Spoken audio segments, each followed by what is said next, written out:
السلام عليكم ورحمة الله تعالى وبركاته. وولالكن عبد الرزاق شبعان وإذن له مالي وناكسن تس كمان فلوان إنجليزي وين كلام waxaan idin hayaa qosolka iyo madadaalada Allah waxaan idin hayaa Soomaalidu markay qurbaha timaado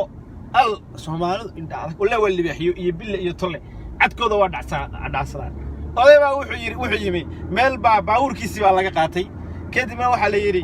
gaarigaagi maxaa ku helay qadiyadaada maxay tahay markaas uu yiri ana sayaara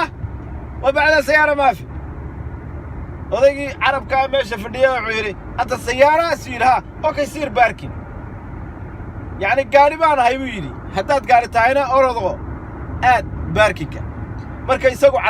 carabigii baa xiniyo wax ku rabaa oday kala yimi meherad shahbur kafee buu rabaa inuu dalbado I need yes this man okay this odaga xariif weeye alaabtiisi ayuu gacanta ku tilmaantay laakiin markii la yiri you want a coffee